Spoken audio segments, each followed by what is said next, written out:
बिस्मिल्लाहिर्रहमानिर्रहीम। अल्लाहुम्मा सल्ली अला मुहम्मद व अला आलि मुहम्मद व बारिक व सल्लिम अलैहि। Dear students of first year biology, in lecture 2 we are discussing extension in cell theory. The first cell theory was presented by Schleiden and Schwann 1838 and 1839 respectively. According to their cell theory, on page 47, all living organisms are composed of cells and cell products. ये श्लाइडन और शिवान की cell theory थी। पहला postulate उन्होंने दिया था, उसके बाद इसमें मजीद इजाफा हुआ। हमने उस मजीद इजाफे का नाम रखा extension in cell theory. Rudolf Virchow which is a German physician बेटा जी जो है ना, उस डॉक्टर को कहते हैं जो सर्जरी नहीं करता। ठीक हो गया ना जी। तो 1855 हाइपोथेसाइज्ड दैट न्यू सेल्स, उसने मफरूजा एक बनाया कि नए सेल्स जो हैं वो work formed only by the division of previously existing cells, पहले से मौजूद सेल्स की सेल डिवीजन से पैदा होते हैं। तो अगर जर्मन लैंग्वेज में जो है वो उसके लफ्ज को दोहराया जाए तो ओमनस सेलुला ई सेलुला, ओमनस में सेल पैदा होना, सेल से पैदा होता है। तो ये उस वक्त 1855 में उस वक्त उसकी ये बात कहना जो है ना वो बिल्कुल ऐसे ही था जैसे हम आज जो है वो कोई बात कह दें जो कि आम बात से मुख्तलिफ हो। ठीक है ना जी। तो मसलन आप जो है वो कॉन्ट्रेरी टू मतलब वो कहते हैं कि जी पेट्रोल जो है वो 20 रुपए फी लीटर मिल रहा है और हर आदमी को मिल रहा है। ठीक है ना जी। तो आप कहेंगे सर ये बिल्कुल आपने तो ऑपोजिट किस्म की बात कर दी है, ऐसा तो हकीकत में नहीं है। तो उस वक्त भी ये समझा जाता था, कौन सा आइडिया ज्यादा प्रिवेलिंग कंसेप्ट क्या था, abiogenesis. What is abiogenesis? Reason of living organisms from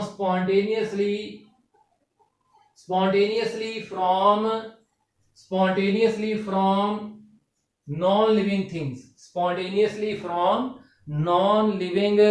things, यानी एबायोजेनेसिस का आइडिया के मुताबिक जो लिविंग ऑर्गेनिजम्स हैं वो खुद ब खुद जो है वो नॉन लिविंग थिंग्स से पैदा होते हैं। उस वक्त ये मोस्ट प्रिवेलिंग एक बायोलॉजिस्ट की जो है वो राय थी, लेकिन जो है वो कंट्रोवर्शियल थी, यानी जेर बहस थी। कुछ लोग इससे एग्रीड थे और कुछ लोग जो है वो इससे एग्रीड नहीं थे।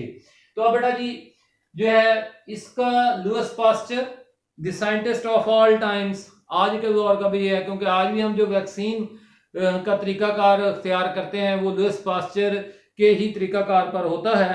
तो 1862 में ही जो है first time provide an experimental proof that micro organisms means cells are not produce from non living things, यानी उसने एबायोजेनेसिस थ्योरी को रिजेक्ट कर दिया, एबायोजेनेसिस के कंसेप्ट को, आइडिया को रिजेक्ट कर दिया। और पहली दफा जो है वो उसने बेटा जो है वो क्या दिया, ये एक्सपेरिमेंटल प्रूफ दिया। और उसने जो अपने एक्सपेरिमेंट के जरिए से माइक्रो ऑर्गेनिजम्स लाइक बैक्टीरिया जो है produced from could be formed only from pre-existing bacteria, पहले से मौजूद बैक्टीरिया से पैदा होते हैं, ना हवा से, ना मिट्टी से, ना पानी से ये बैक्टीरिया पैदा नहीं होते। तो इसी तरह से दूसरे ऑर्गेनिजम्स भी कोई जो है वो नॉन लिविंग मटेरियल से पैदा नहीं होता। ठीक हो गया ना। ये बायोजेनेसिस वाले कहते हैं जी मछलियां पानी से पैदा होती हैं और जो है वो जो मेंढक हैं वो कीचड़ से पैदा होते हैं। इस तरह की उनकी जो है ना वो लॉजिक्स थी। ठीक हो गया ना जी। वो इसने रिजेक्ट कर दी एक्सपेरिमेंटली, कहा कि नहीं ऑर्गेनिज्म पहले से मौजूद ऑर्गेनिज्म से पैदा होते हैं। यानी विर्को के हाइपोथेसिस को एक एक्सपेरिमेंटल प्रूफ, एक एक्सपेरिमेंटली प्रूव्ड बेस मिल गई। तो इस तरह से फिर विर्को हाइपोथेसिस अब क्या बन गया, Virchow's hypothesis as a cell theory. और उस वही लाइंस में लिख रहा हूं जो किताब में लिखी हुई है, living things are chemical organization, living things are chemical organizations composed of cells and are capable of reproducing themselves, यानी लिविंग ऑर्गेनिज्म जो है वो सेल्स के बने होते हैं। ये तो श्लाइडन और शिवान ने भी कहा था, लेकिन विर्को के हाइपोथेसिस के कैपेबल ऑफ रिप्रोड्यूसिंग देमसेल्स, यानी पहले से मौजूद सेल से पैदा होते हैं, पहले से मौजूद ऑर्गेनिज्म से पैदा होते हैं। बड़ा जी अब बारी आ जाती है अगस्ट वाइजमैन 1880 में, जो है उसने जो है वो पहले उसका बैकग्राउंड क्या था, उसने भी सेल थ्योरी में एक नया पास्टुलेट ऐड किया। और वो क्या था, उसकी बेस क्या थी, वो ये all present living cells have a common origin. वो कहता था जी कि तमाम लिविंग सेल्स, चाहे प्लांट्स हैं, एनिमल्स हैं, बैक्टीरिया हैं, ये सब एक से ही पैदा हुए हुए हैं, और they have basic similarity in structure and molecules. इन सेल्स के अंदर बेसिक सिमिलैरिटी पाई जाती है। सेल के अंदर न्यूक्लियस, साइटोप्लाज्म, प्लाज्मा मेम्ब्रेन, और इनको बनाने वाले जो मॉलिक्यूल्स हैं वो भी एक जैसे हैं। साइटोप्लाज्म में भी मॉलिक्यूल्स एक जैसे हैं। तो it was shown that there are fundamental similarities in many respects. Cells are basically similar but extraordinary versatile. Cells basic structure में एक जैसे हैं लेकिन फंक्शन में एक दूसरे मुख्तलिफ हैं। देखिए मसल सेल के अंदर भी न्यूक्लियस है जो कि एनिमल सेल है, साइटोप्लाज्म है, प्लाज्मा मेम्ब्रेन है। प्लांट का जाइलम सेल ले लें, उसमें भी न्यूक्लियस है, साइटोप्लाज्म है, प्लाज्मा मेम्ब्रेन है, बस एक्स्ट्रा क्या है, सेल वॉल है। तो बेसिकली तो सेल्स एक जैसे हैं, ठीक हो गया ना जी। तो although they differ in many respects, cells are basically similar but extraordinary versatile. Versatile mean क्या होता है, गैर मामूली, ठीक हो गया ना जी।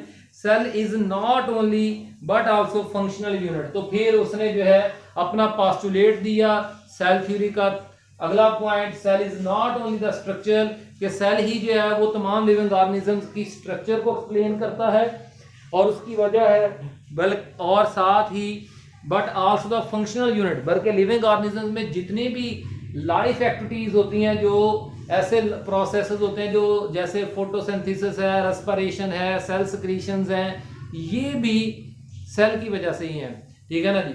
हमें पसीना आता है तो पसीना आने की वजह हमारे सेल्स हैं, हम सांस लेते हैं तो उसकी वजह हमारे सेल्स हैं, ठीक है नहीं। प्लांट्स जो है वो फोटोसिंथेसिस करते हैं, सेल्स हैं। प्लांट्स जो है वो अपनी हाइट में ग्रो करते हैं, उसकी वजह सेल्स हैं। ये बातें हैं। So cell theory is very important unifying concept. तो बेटा जी इस तरह से सेल थ्योरी जो है वो एक ऐसा अनोखा किस्म का निराला है जो कि तमाम ऑर्गेनिजम्स के ऊपर, ऐसा कंसेप्ट है जो कि तमाम ऑर्गेनिजम्स के ऊपर, चाहे यूनिसेलर है, मल्टीसेलर, सब के ऊपर अप्लाई हो सकता है और हर फील्ड ऑफ बायोलॉजिकल साइंस में अप्लाई हो सकता है। अब बेटा जी अगला जो है पॉइंट क्या जी, अगले पेज पे आ जाए, पेज 48 पे, silent features of cell theory. मैंने उसका नाम रख दिया है मॉडर्न सेल थ्योरी। क्या रख दिया है पेज 48 पे, the silent features of cell theory. मैंने इसका बकायदा एक हेडिंग बना दिया है मॉडर्न सेल थ्योरी। यानी श्लाइडर शिवान की पहली थ्योरी थी, फिर उसमें विर्को और फिर जो है वो अगस्ट वाइजमैन ने उसमें 2 और पॉइंट्स का इजाफा कर दिया। तो वो पॉइंट्स बड़ा जी आपकी किताब में कुछ यूं लिखे हुए हैं, all living organisms are composed of 1 और मोर सेल्स। ये श्लाइडर एंड शिवान ने जो है वो 1839 में जो है ये पॉइंट पेश किया, ठीक है ना जी। All cells arise from pre existing cells, ये पहली दफा ये बात विर्को ने की थी 1855 में, और फिर 1862 में लुईस पास्चर ने बाय एक्सपेरिमेंट इसको प्रूव करके दिया। और cell is the basic structural as well as functional unit for all living organisms. ये अगस्ट वाइजमैन ने जो है ये अपने रिसर्च के जरिए से 1880s में। तो इस तरह से बेटा जी सेल थ्योरी का पहले एक पास्टुलेट था, अब कितने हो गए हैं, 3 पास्टुलेट्स हो गए हैं जी। तो अब बेटा जी अगला टॉपिक जो है वो क्या आता है, cell as a unit and structure and function in living organisms. तो बेटा जी देखें कि cell is a unit of structure and function in living organisms. चाहे यूनिसेलर हो चाहे मल्टीसेलर हो, हर के अंदर सेल ही उस ऑर्गेनिज्म की स्ट्रक्चर को आप समझना चाहते हैं तो सेल को समझें, फंक्शन को, उसके अंदर होने वाले फंक्शंस को समझना चाहते हैं तो सेल के फंक्शन को समझें। In multicellular organisms there is a division of labour among the cells. Multicellular organisms में क्या पाई जाती है, डिवीजन ऑफ लेबर पाई जाती है among the cells. Division of labour की बेटा जी पहले डेफिनेशन आपकी किताब, different cells are specialized for different functions. Different cells are specialized for different functions. तो अब जरा देखें इसकी proper definition, the function of organism, division of labour की, the function of organism dot dot dot चल रही है definition, as a whole is the result of the sum of activities and interactions of different cells and different components of the cell. यानी एक organism जो है वो जो मजमूई तौर पर एक ऑर्गेनिज्म अगर सांस ले रहा है तो उसके अंदर जो है वो कई तरह के सेल्स और सेल ऑर्गेनेलिज के फंक्शंस इन्वॉल्व हैं। एक ऑर्गेनिज्म जो है वो अगर फूड डाइजेशन कर रहा है तो उसमें कई तरह के cells and cell organelles involve हैं। वो पूरा फंक्शन जो है इसकी फंक्शन है वो छोटे छोटे प्रोसेसेस में तकसीम होके उसका मजमुआ बन के वो फंक्शन बनता है। यानी एक फंक्शन को आप छोटे छोटे हिस्सों में तकसीम कर सकते हैं। जैसे सेलुलर रेस्पिरेशन है उसको 4 हिस्सों में तकसीम कर सकते हैं, ग्लाइकोलाइसिस, और फिर उसके बाद जो है वो ऑक्सीडेशन ऑफ पायरुविक एसिड, फिर क्रीब्स साइकिल और इलेक्ट्रॉन ट्रांसपोर्ट चेन। तो ये सेल लेवल पे होने हैं। इसी तरह से जो है फोटोसिंथेसिस है उसको आप light reactions and dark reactions में तकसीम कर सकते हैं। मसल कंट्रैक्शन है उसको जो है वो आप कंट्रैक्शन एंड रिलैक्सेशन वाले फेजेस में तकसीम कर सकते हैं। तो फंक्शन प्रोसेसेस मिलकर फंक्शन बनाएंगे। तो जो फंक्शन ओवरऑल आपको बॉडी पे नजर आ रहा है बॉडी का परफॉर्म करता हुआ वो किस पर मुश्तमिल होगा, ठीक है ना जी, वो उसके अंदर उस ऑर्गेनिज्म के अंदर पाए जाने वाले सेल्स के एक्टिविटीज का मजमुआ होगा। तो बेटा जी the function of organism as a whole is the result of sum of activities and interactions of different cells. Interactions आपस में सेल्स का तल्लक, जिस तरह से टिश्यूज मिलकर ऑर्गन बनाते हैं ना जी, तो different tissues different functions perform कर रहे होते हैं लेकिन ऑर्गन एक फंक्शन शो कर रहा होता है। जैसे स्टोमिक फूड डाइजेशन कर रहा है लेकिन उसमें इलास्टिक टिश्यूज भी इन्वॉल्व हैं, मसल टिश्यूज भी इन्वॉल्व हैं, ग्लैंडुलर टिश्यूज भी इन्वॉल्व हैं, इस तरह से। तो बेटा ये डेफिनेशन होगी लेबर और डिवीजन की। तो अब आ जाते हैं कुछ examples of animal cells. Muscle cells जो है वो एनिमल्स के अंदर जो है वो कंट्रैक्ट एंड रिलैक्स का काम करते हैं। नर्व सेल्स जो हैं not only produce a nerve impulse but also transmit it from one part of the body to the other। और जबकि glandular cells जो है secrete enzymes and hormones, red blood cells carry oxygen from stomach to other part। इसी तरह से some stomach cells they are involved in secretion of gastric juice for the food digestion or protein digestion। इसी तरह से plant cells के अंदर जो है वो xylem cells which are involved in the transport of water and dissolved minerals from roots to aerial parts of the cells and phloem cells जो है और ट्रांसलोकेट फूड जो है स्क्लेरेनकाइमा सेल्स। बेटा ये स्क्लेरेनकाइमा सेल्स की डेफिनेशन नोट कर लें। Sclerenchyma cells thick walled dead cells in plants that are involved in sport in against gravity। तो प्लांट्स को ग्रेविटी के अगेंस्ट खड़े होने में हेल्प करते हैं। फिर बेटा जी क्या आ जाते हैं support for and support to जो है support to the plants. Chlorenchymatous cells carry photosynthesis. Chlorenchymatous ये असल में सेल्स, इसका सिर्फ आप लिख लें मीजोफिल सेल्स, बाकी आपको पता ही है mesophyll cells in leaves of plants involved in photosynthesis, जो कि फोटोसिंथेसिस मीनो क्लोरन काइमेटस कहते ही इस वजह से। क्लोरन इन्हें क्यों कहते हैं? क्लोरोप्लास्ट की वजह से, क्लोरोप्लास्ट ऑर्गेनेलिज की वजह से इन्हें कहते हैं। ये मैंने सिर्फ आपको रीजन बताई है, डेफिनेशन उधर मैंने लिख दी है। फिर बेटा जी पेरेनकाइमेटस सेल्स, अगले जो है वो कौन है?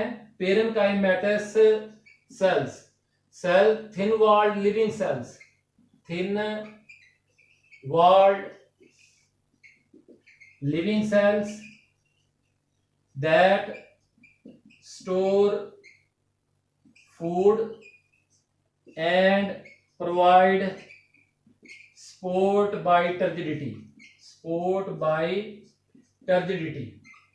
टर्जिडिटी के जरिए से ये सपोर्ट भी मुहैया करते हैं।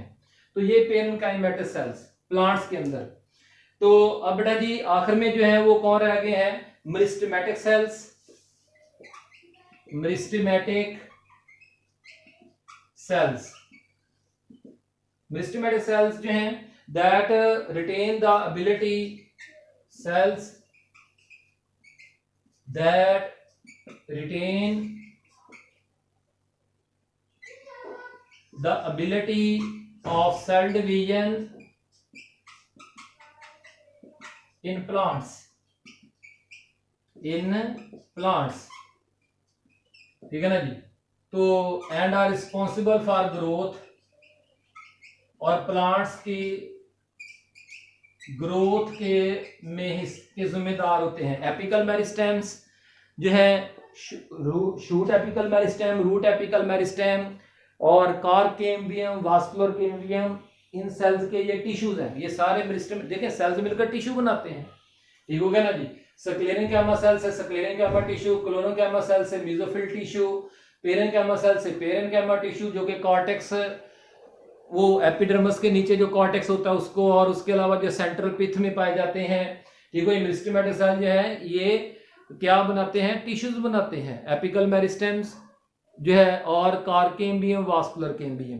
तो बेटा जी ये है despite the structural and functional diversity the plant cells as well as animal cell. देखें चाहे प्लांट सेल या एनिमल सेल, हर एक अलग अलग किस्म का फंक्शन है। तो लेकिन इसके बावजूद जो है ये जो है इनके बेसिक प्लान ऑफ ऑर्गन, इनकी जो बेसिक बनावट है कि एक सेल के अंदर जो है वो 3 बेसिक पार्ट्स हैं, nucleus number 1, nucleus number 2, cytoplasm fluid surrounding the nucleus number 3, plasma membrane, the membrane, cell membrane surrounding the cytoplasm. And हर सेल के अंदर जो है अगर यूकैरियोटिक सेल है, ठीक है ना, तो हर सेल के अंदर endoplasm reticulum, Golgi apparatus, mitochondria, ठीक है ना जी, वैक्यूल्स मिलेंगे। प्लांट सेल्स हैं तो उनमें आपको प्लास्टिड्स भी मिलेंगे। हाँ, किसी सेल में इनकी तादाद ज्यादा होती है ऑर्गेनेलिज की, किसी में इनकी तादाद कम होती है, किसी के साइटोप्लाज्म की कंपोजिशन क्या होती है और दूसरे की क्या होती है वो मुख्तलिफ हो सकती है। तो बेटा जी एक टॉपिक आपका रह गया है और वो क्या है, येलो बॉक्स पेज 47 पे, येलो बॉक्स पेज 47 पे।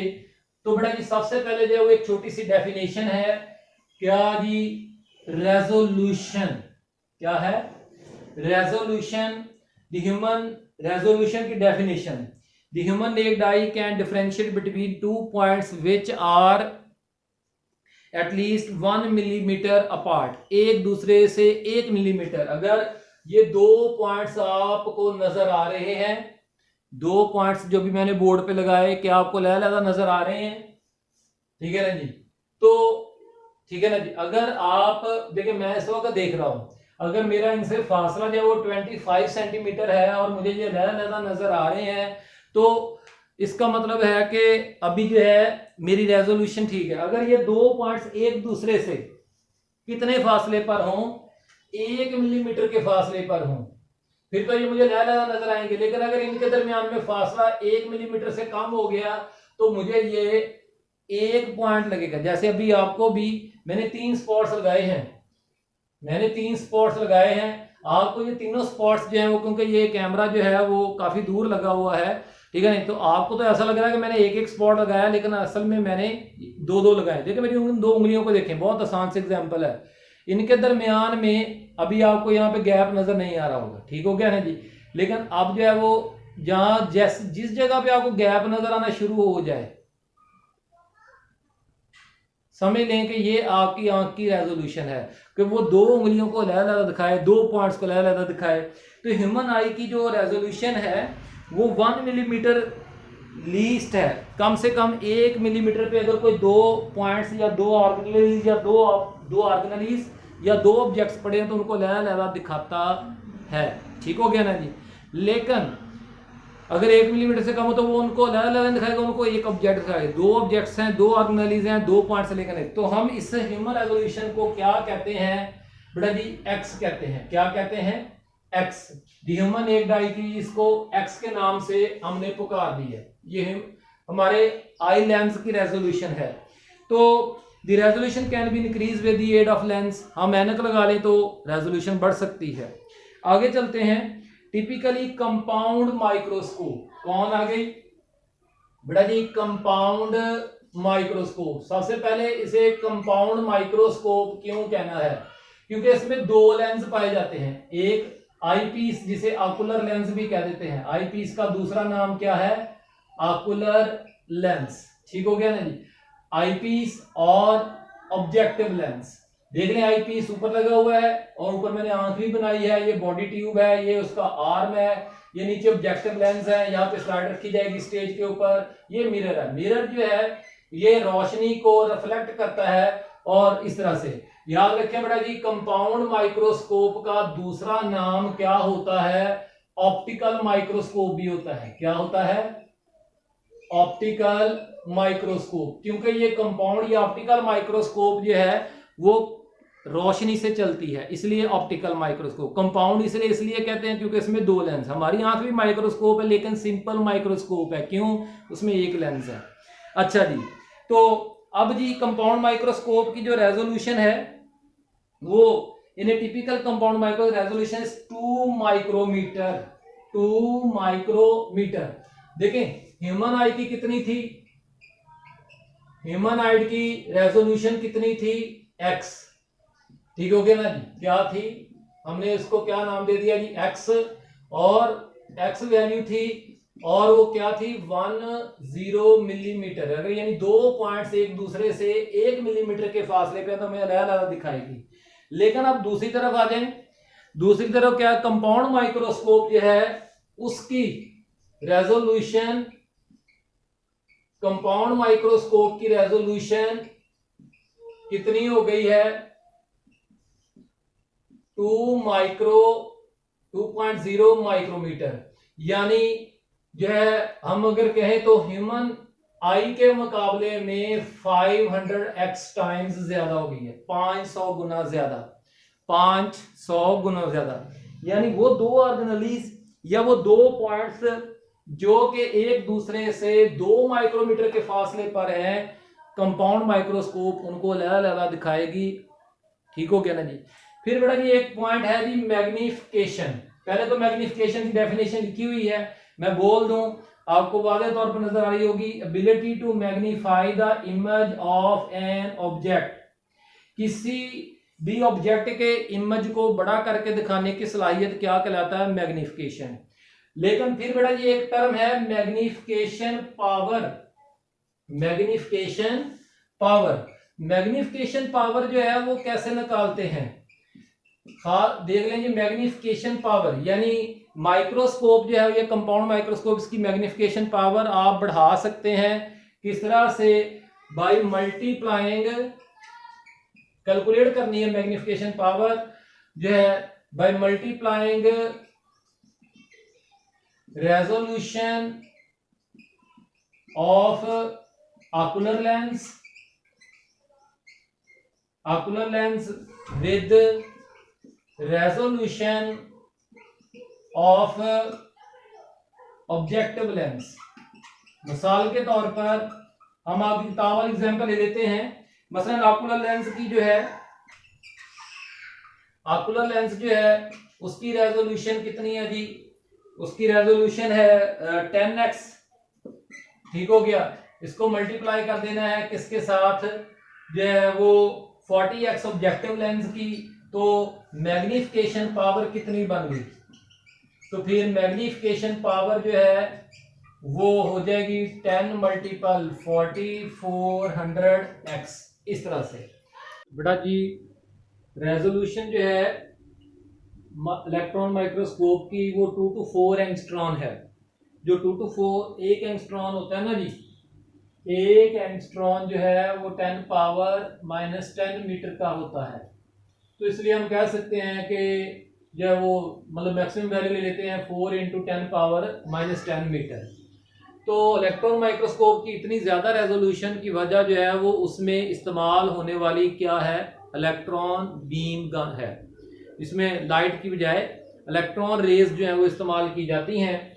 तो जो कि जो है वो ऑर्गेनेलीज, इवन दैट ऑर्गेनेलिज में पाए जाने वाले मैक्रोमॉलिक्यूल्स हैं उनके अरेंजमेंट को भी दिखा सकती है अलग-अलग वाज़े इमेज की सूरत में। तो बेटा जी इसकी जो रेजोल्यूशन है वो ऑप्टिकल माइक्रोस्कोप से 500 टाइम्स ज्यादा है, 500x। और ह्यूमन आई के मुकाबले में जो है वो 2,50,000 टाइम्स ज़्यादा है। तो बाकी बेटा जी ये फिर मैंने जो है वो magnification, ability to magnify image of an object, magnification power, it can be calculated by multiplying resolutions of lenses used in the microscope, इनको वाज़ेह करके दोबारा से लिख दिया है। तो याद रखें जितनी अच्छी माइक्रोस्कोप बनेगी उतना ही ज़्यादा जो है वो हम डिटेल इंफॉर्मेशन जो है वो सेल के मतलब हासिल कर सकते हैं। तो revelation of the secrets of complex structures of cell and cell organelles is associated with the development of microscopy। आपकी जितनी माइक्रोस्कोप वर्किंग में, फंक्शनिंग में, रेजोल्यूशन में और मैग्निफिकेशन में अच्छी है, आप उतना ज़्यादा जो है वो information about the cell structure हासिल कर सकते हैं। कोई भी सवाल हो व्हाट्सएप पे पूछें। अल्लाह ताला हम सब का मददगार हो। आमीन। शुक्रिया।